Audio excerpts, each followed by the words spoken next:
So here we are with a flashcard which might be familiar to a few older members of the audience. I'm Susan Marsden and Sandra Kearney is filming. This is the session 2 of our Make History at Home series, and we've been talking about the practical ways you can make history at home, make use of the time that you may be spending more during this time of coronavirus pandemic, but of course at any time. Today what we're actually going to talk about is what we call family treasures, and I'm actually wearing what I consider to be a family treasure, which is my grandmother's skirt, nice tartan skirt from Fletcher Jones, which was a very well established Australian store. But I want to make the point that when we talk about family treasures, we're really talking about two sets of treasures. Firstly, we are actually talking about people. So your immediate family treasures, as we said in our first session, are yourself, the knowledge that you yourself hold, but also the broadest context you find yourselves in, which is usually, not always, but often, it's your mother. And it's certainly older family members usually, who may not even be close family members. You, in this day and age, as I have, you can be emailing to some almost complete stranger overseas. And secondly, it's possessions. So it's people and possessions. And if you think, you look around your own house, a lot of the possessions you most treasure, if you had a bushfire, as we did in Australia at the beginning of the year, massive bushfires, the things that people think and try to save are those family treasures. Not necessarily most valuable, they're things like photo albums or they're old possessions. For example, and I've got some lovely examples here, over here, I'll just walk over here. This is a family treasure, and this is a lovely book that my grandfather, Dr. Wally Marsden, kept. He bought an old ledger when he was in London during the First World War, and he used it as his patient record for a while. Then he decided that he would recycle it as a scrapbook, and he kept his high school magazine from New Zealand. He was in New Zealand born and bred, as many Australians were. But so he stuck those things in. He stuck in lots and lots and lots of news cuttings. He moved all over Australia, he and his family, when he married in 1905. So, for example, you can see photographs of the staff at the different country hospitals. He actually was a country GP in 3 states, South Australia, Victoria, New South Wales, 4 states, and Queensland. So it's a really lovely compendium. He was particularly big adventure of going off to the war in the First World War. Less excited by the time he got back. But it's been a wonderful process. I've been working through this book with a cousin of mine, Julia, and we'll be including some of her discussion about this later. But the thing to mention is also that you should really be trying to put some effort into caring for these things. And that means very clean hands, keeping them in boxes if you can, trying to keep them together, the different family members. If you go over here, I just got this trunk down. This is the other grandfather. Both my grandfathers were doctors, as it happens, GPs. And this was, again, a trunk that Dennis Hornabrook, R.D. Hornabrook, took with him. When his wife, my grandmother Molly, handed this all to me, I've kept it all in here, the Hornabrook and Hodge and Rutherford family, including, for example, this little plastic bag here, which is labelled in 1985. In this plastic bag are very important records of my brother Len, who was killed in action in France in 1918 during World War I. And it says here to be entered in the family record book. Well, I think actually I'm the family record book. So Sandra, we're talking about family treasures this week. Yes. Can you tell me a little of the story of a great uncle and how that brings together both family treasures as people and family treasures as possessions? Well, my granduncle Paddy, was my pen pal between the ages of 9 and 23. And so I have a pack of letters and some photographs that he gave me. And then with recent deaths in the family, I came across some other documents and photographs. And I've now been able to bring these together to actually tie the person and the object into a story. So this was Uncle Paddy and his sister in, it would have been the 1920s. And he was involved in the Irish Civil War. So he then sailed for America when he was released from jail in Ireland for being a traitor in a sense against the state. And when he went to America, he actually became an American citizen and he enlisted in World War II. And these are photographs of him in the camp at Louisiana and his United States military cards. He also became an American citizen and he had a passport, but within the passport are a couple of other documents that give us something of his sense of humour. And this is an object that he made. He was a tinsmith and he made this from a bullet. And he made the goblets and the tray as well from artillery. And I have had that since I was quite young. My grandfather gave it to me, who was his brother. And then many years ago, when the youngest in the Kearney clan were born, which was my youngest brother, this was the youngest and the oldest in the family at that time.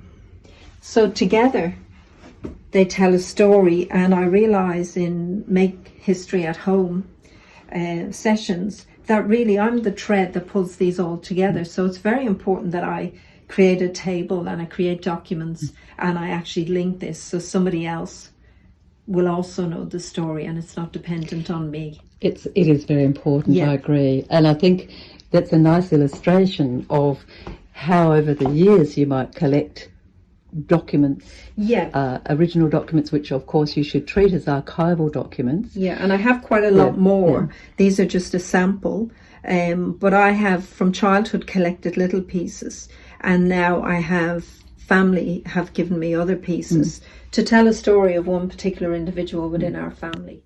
One of the other points about family treasures is I love to do is using them in your daily life. So, for example, this rather beautiful desk here, my computer desk, it was my great-grandfather Rutherford desk, and then my grandfather Hornibrook's desk, and he gave it to me. It's a wonderful desk. It's got all sorts of handy doors. The desk behind me, a very ordinary desk, was my dad's office desk, Bruce Marsden's office desk. Up here I have, for example,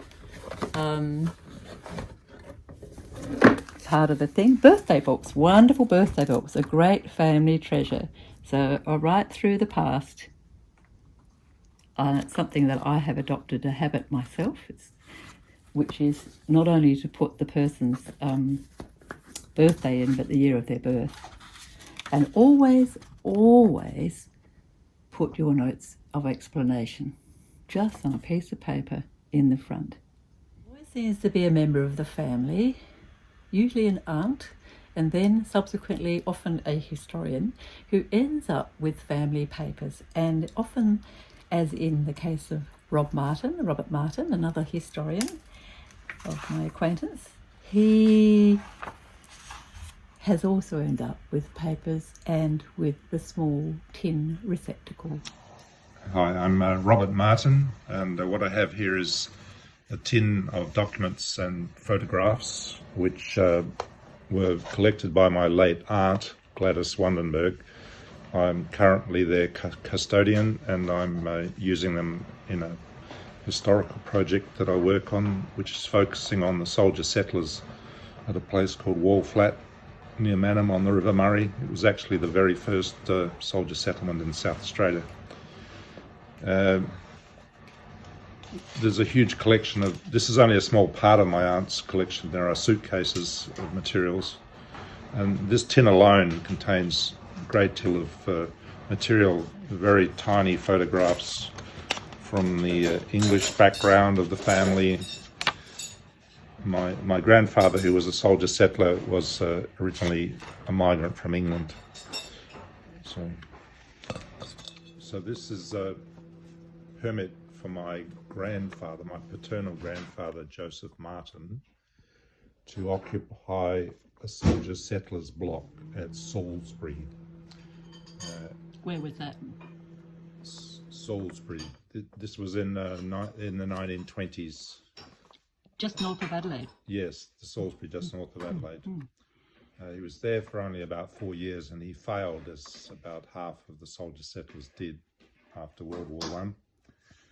Then he was helped by a brother who was a soldier settler on the river at a place near Mannum called Wall Flat, and he moved there, but not to continue as a soldier settler, but to work on the irrigation.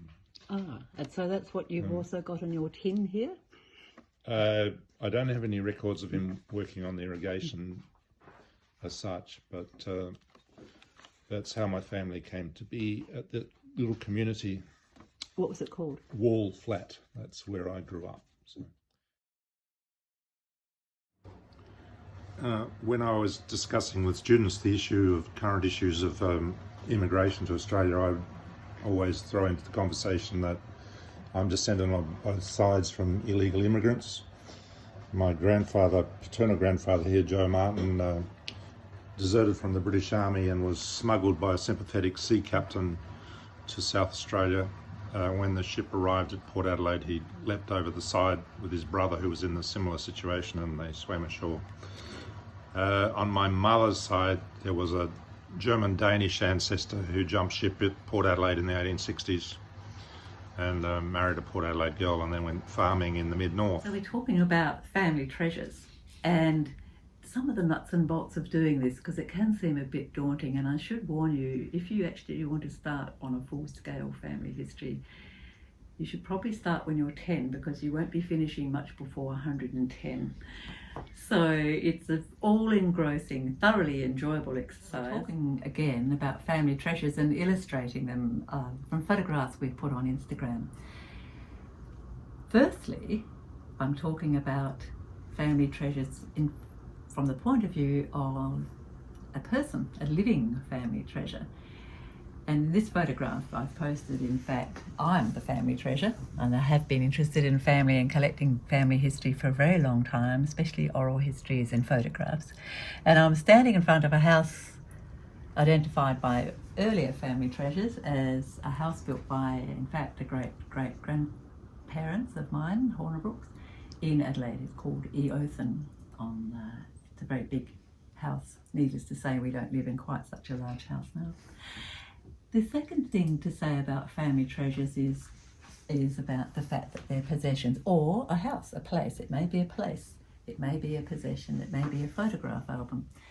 And there's all kinds of ways that you can tell the story of your family. You can do it through telling the story of a house. You can do it through telling the story of one particular family.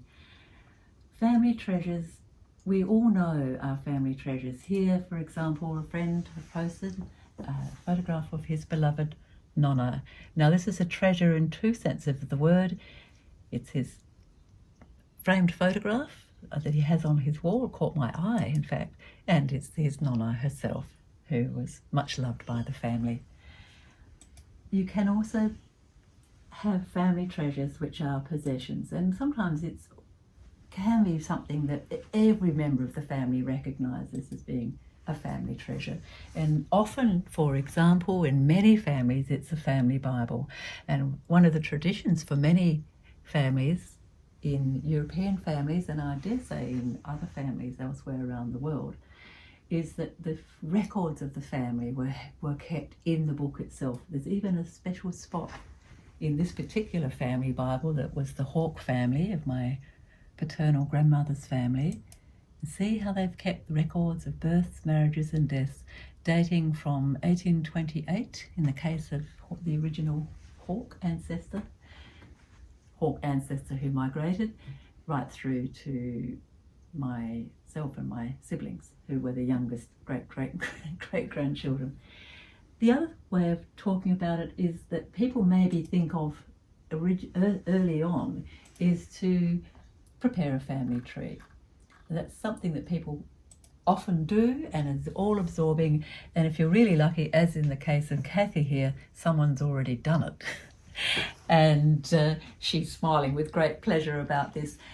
But even if they have, there's always further work to be done. And that's what's nice about this. You'll discover hitherto unsuspected relatives, not only all those ancestors way back in the past, but a lot of relatives that you didn't know about, you discover by exchange on the internet and through genealogical sites.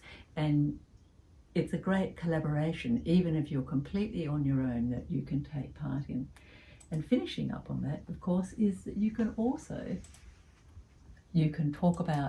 certainly look into formal archives. Here's a set of documents that I have found in the National Archives of Australia about my husband's family, Malcontines and Szwarcbords, who migrated to Australia after the war and therefore, of course, were recorded as migrants arriving in Australia. And it has a lot of information which is really valuable to look at. And you can have those digitised, and that's so everyone can see them. And finally, as a form of collaboration, you can have a lovely time, even on a social, quiet Sunday afternoon in your own house. Here's some members of my family, very young members of my family in this case, and the little one in the front, I asked her to write directly into my diary, which she did with great enthusiasm. And one of my brothers behind her is writing into my family book, the latest edition, who's crawling on the floor there.